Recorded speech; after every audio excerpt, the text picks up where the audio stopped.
মিলে আমি আল্লাহ যেমন করে মাটির নিচ থেকে তোমাদের জন্য রিজিক পাঠাইয়া থাকি, এমন করে রিজিক কিন্তু দুনিয়ার কোন মানুষ কোনদিন তৈরি করতে পারবে না। ও বান্দা, একমাত্র আমি আল্লাহ রাব্বুল আলামিন রাজ্জাক নামের গুণের বদৌলতে তোমাদের সকলের জন্য রিজিককে আমি আল্লাহ একমাত্র সরবরাহ করে থাকি।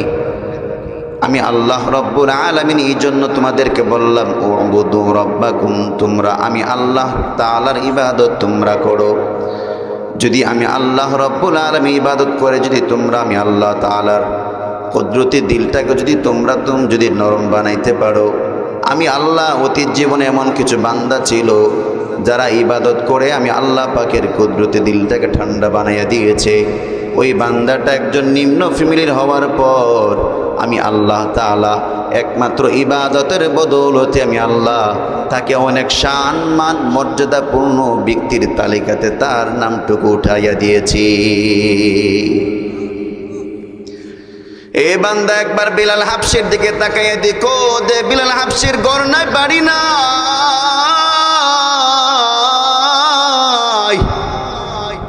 একেবারে কালো কুশ্রী, রংটা একেবারে বিশ্রী এক কালার।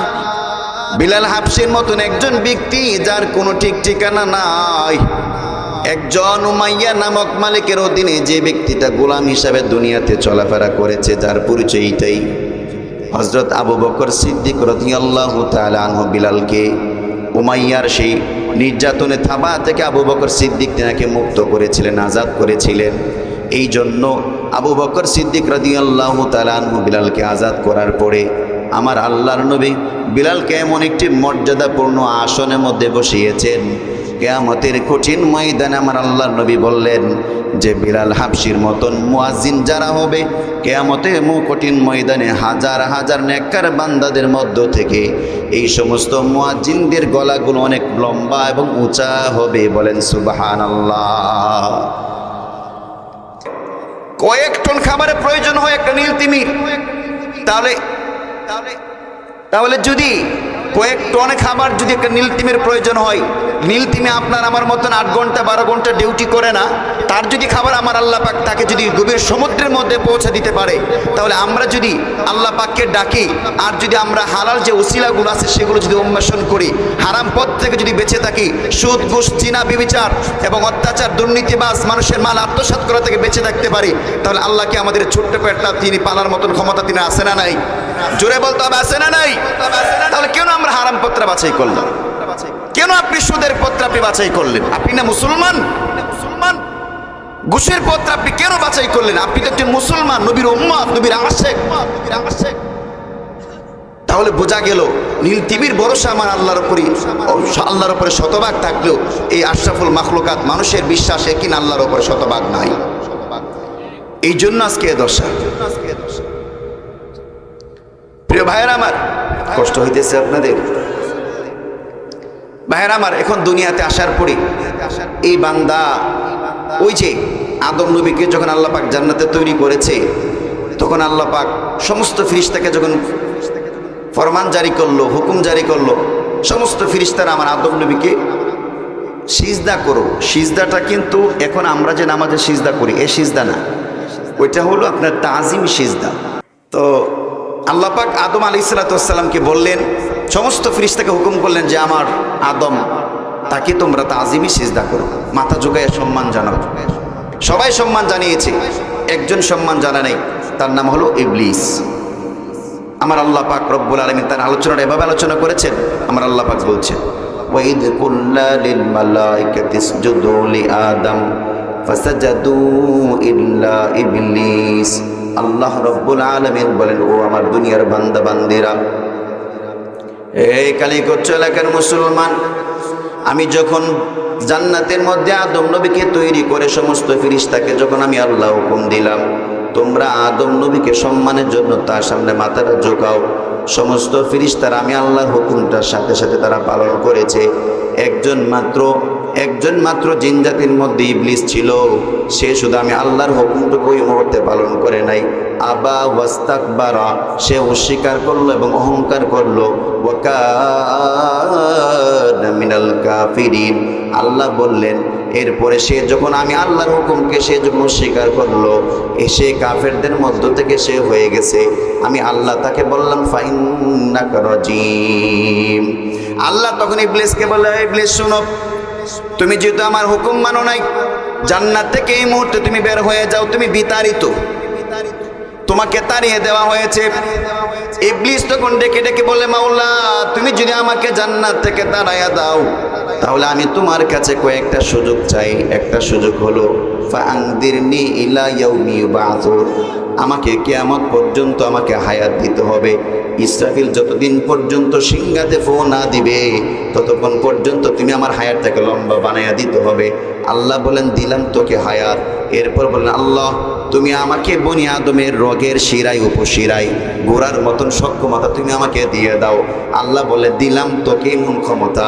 এবার সে বললেন, আল্লাহ যেহেতু তুমি আমাকে আদমের রগে রগে গোড়ার মতন সক্ষমতা দিয়েছ, লা আকুদান্না আলা সিরাতিকাল মুস্তাকিম, যেই পথে জান্নাতে আদম নবী যাইতে চাইবে, আদম নবীর বিবি জান্নাতে যাইতে চাইবে, আদম নবীর সন্তানরা যেই পথে জান্নাতে যাইতে চাইবে, সিরাতুল মুস্তাকিম, আমি সিরাতুল মুস্তাকিমের সামনে বসে দাঁড়াবো, যাতে করে আদমের একটা সন্তান যেন কোনোভাবেই জান্নাতে না যাইতে পারে।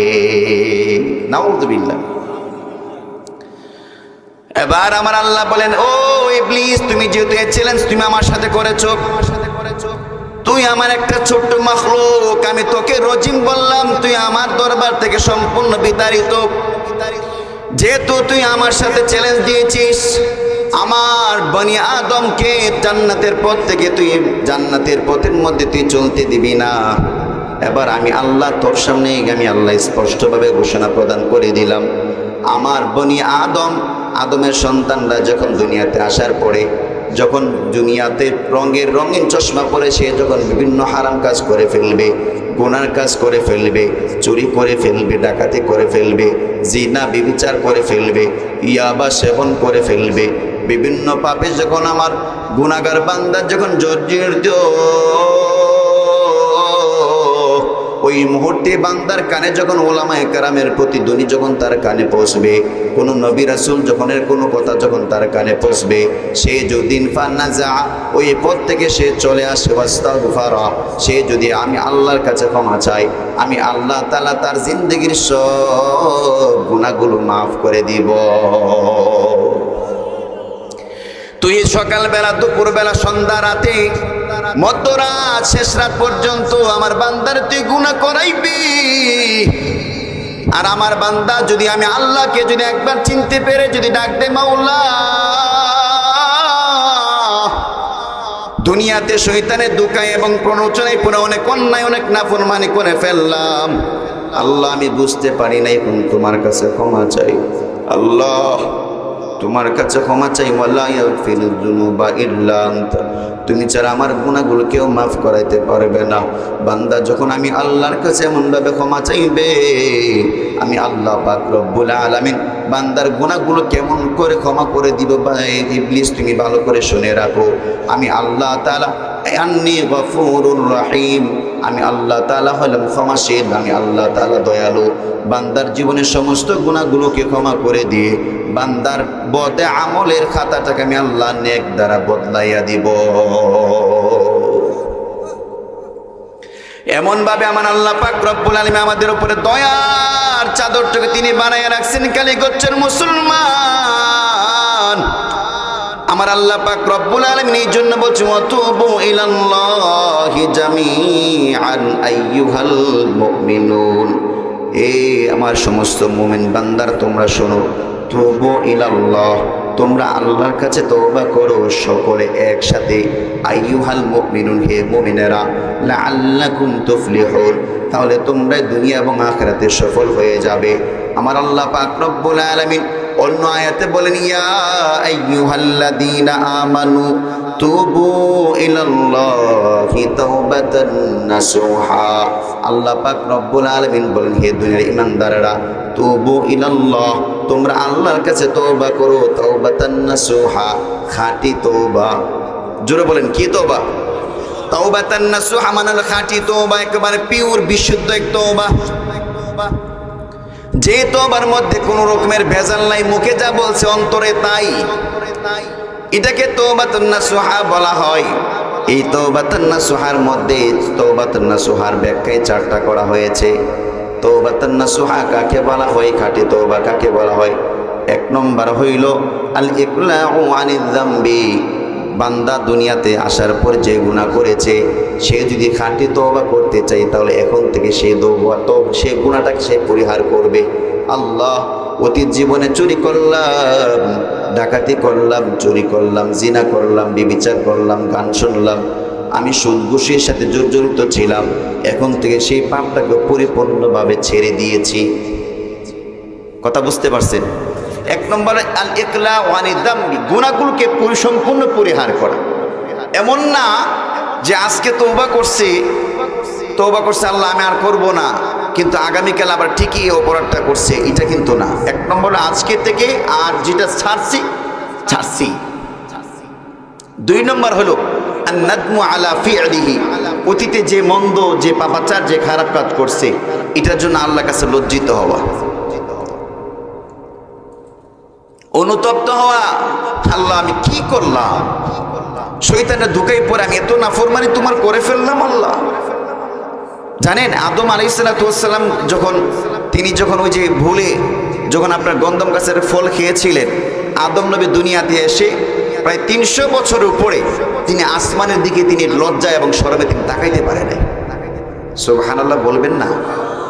300 বছর আদম নবী তিনি আসমানের দিকে লজ্জা এবং শরমে তাকাই নাই যে আমি কিভাবে আল্লাহর দিকে তাকাই। এভাবে লজ্জিত হওয়া, আন-নাদমু আলা ফি'লিহি। তাহলে 1 নম্বর হইল আজকে থেকে অপরাধটাকে ছেড়ে দেওয়া। 2 নম্বর হইল খারাপ কাজের জন্য কি করা, কথা বলেন, কি করা? অনুতপ্ত হওয়া, অনুশোচনা করা, আফসোস করা। 3 নম্বর হলো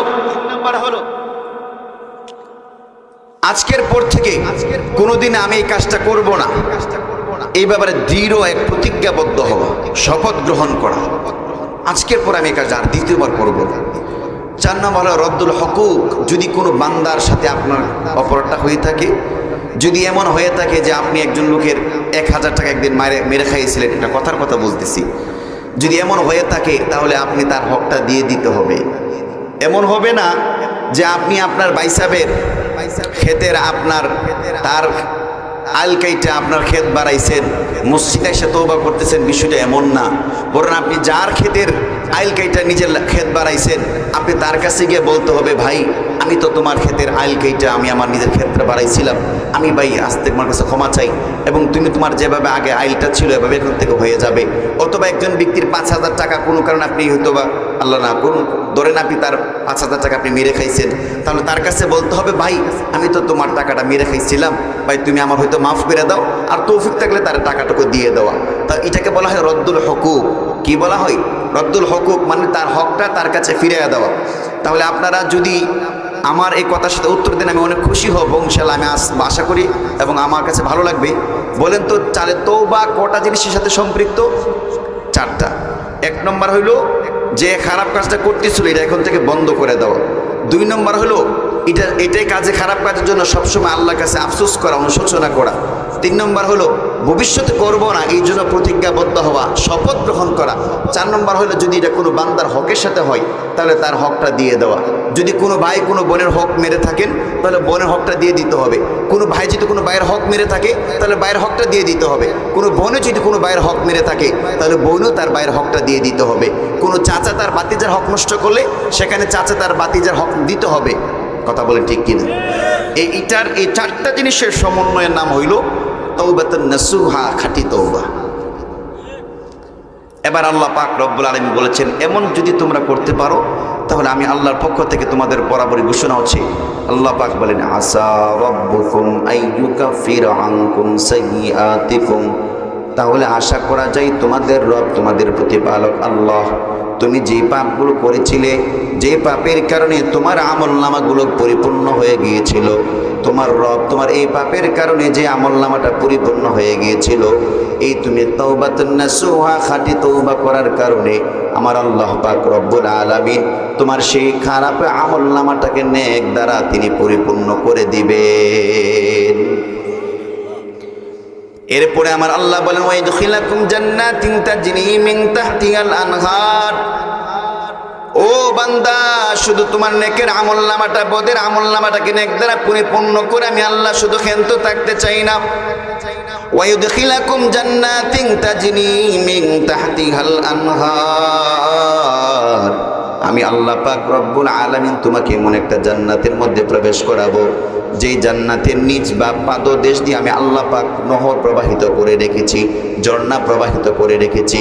এটা হলো আমার আল্লাহ পাক রব্বুল আলামিন 2 নম্বর পুরস্কার দিবেন একজন খাঁটি দিলে তওবাকারী বান্দার জন্য। আমার আল্লাহ পাক রব্বুল আলামিন এমনভাবে তিনি পবিত্র কালামুল্লাহ মাজিদের মধ্যে বিভিন্ন জায়গাতে তওবাকারী বান্দার জন্য তিনি পুরস্কার ঘোষণা করে দিয়ে রেখেছেন। এই জন্য দুনিয়াতে আমরা যখন আগমন করলাম, আমাদের দুনিয়াতে আমরা যে দুনিয়াতে আসছি বালেগ হওয়ার পর থেকে আজ পর্যন্ত আমাদের গুনাহ আছে না নাই? আমি এক জায়গাতে জিজ্ঞেসছিলাম যে বলে ভাই আপনার তো কইতেছে হুজুর আমি তো অনেক সমস্যা, আমার অনেক সমস্যা, অনেক অসুস্থ, এমন মুসিবত পড়ছি, আমার জীবনে এমন মুসিবত আমি কোনোদিন পড়ি নাই। আমি বললাম ভাই মানুষ তো গুনার ঊর্ধ্বে না, গুনাহ তো মানুষে করে। এক কাজ করেন, আপনি আল্লাহর কাছে খাটিয়ে দিলে তওবা করেন, আল্লাহর কাছে মাফ চান। তিনি আমার উত্তরে বলে হুজুর আমি তো আমার জানা মতো কোনোদিন গুনাহ করি নাই। কত বড় মাসুম চিন্তা করছেন, একেবারে নিষ্পাপ, মানে বোঝা যায় মাত্র মনে মারফেট থেকে বাইরে পড়ছে। উনি বলে জীবনে গুনাহ করে নেই। আমাদের গুনাহ আছে না নাই? আদম আলাইহিস সালাতু ওয়াস সালাম তিনি আল্লাহর কাছে সবসময় বলতেন রব্বানা যালামনা আনফুসানা ওয়া ইন লাম তাগফির লানা ওয়া তারহামনা লানাকুনান্না মিনাল খাসিরিন। তিনি বলতেন আল্লাহ আমি আমার নিজের আত্মার উপরে জুলুম করেছি, যদি আপনি আমাকে মাফ না করেন, যদি আপনি আমাকে ক্ষমা না করেন, লানাকুনান্না মিনাল খাসিরিন, তাহলে নিঃসন্দেহে আমি ধ্বংসপ্রাপ্ত হয়ে যাব, আমি ধ্বংস হয়ে যাব। নূহ আলাইহিস সালাতু ওয়াস সালাম আল্লাহর কাছে বলেন আল্লাহ ইন্নী যালামতু নাফসি যুলমান কাসীরা, আমি আমার নিজের আত্মার উপর অনেক পরিমাণ জুলুম অত্যাচার করেছি। মূসা নবী বলতেন আল্লাহ আমি আমার আত্মার উপরে জুলুম করেছি, অত্যাচার করেছি। আমার আল্লাহ পাক রব্বুল আলামিনের পয়গম্বর বলেন যে দুনিয়ার উম্মতেরা, দুনিয়ার মানুষের কাজ হলো আমার আল্লাহর কাছে তওবা করা। ইয়া আইয়ুহান নাসু তুবু ইলাল্লাহি ওয়াস্তাগফিরু, তোমরা আল্লাহর কাছে তওবা করো এবং আমার আল্লাহর কাছে তোমরা ক্ষমা চাও। ফাইন্নী আতুবু ফিল ইয়াউমি মিয়াতা মাররা, কেননা আমি আখির জামানার পয়গম্বর, আমার আল্লাহর কাছে প্রত্যেক দিন 100 বার তওবা করি। নবী একজন গুনাহমুক্ত পয়গম্বর, যেই নবীকে না বানাই না আল্লাহ জান্নাত জাহান্নাম কোনো কিছু বানাইতো না রে। ও কালে কোচ্চলাকার মুসলমান, এমন নবী বলতেছেন ফাইন্নী আতুবু ফিল ইয়াউমি মিয়াতা মাররা, আমি আমার আল্লাহর কাছে প্রত্যেক দিন 100 বার তওবা করি। নবী বলতেন কেন আমি তওবা করি তোমরা জানো নি? ইন্নাহু লা, তোমরা জানো নি আমি কেন তওবা করি? আমি দুনিয়াতে চলতে ফিরতে যাইয়া আমার কলবের উপরে একটা পর্দা পড়ে যায়, কলবের উপরে একটা পর্দা পড়ার কারণে আমি আল্লাহর কাছে প্রত্যেক দিন 100 বার তওবা করি। আমরা হলাম বনি আদম, নবীর একবার নগণ্য মোহাম্মদ। সকালবেলা আমাদের গুনাহ আছে, দুপুরবেলা গুনাহ হয়, বিকালবেলা গুনাহ হয়, সন্ধ্যাবেলা গুনাহ করি, রাত্রে শোয়ার আগে আগে গুনাহ করি, ঘুমাইয়া তো গুনাহখোর ব্যক্তির গুনাহ আবার চালু থাকে। এমন গুনাহ দ্বারা আমাদের জীবনকে একেবারে জর্জরিত করে ফেলেছি। তাহলে আমরা আমাদের আল্লাহর দরবারে তওবা করা দরকার আছে না?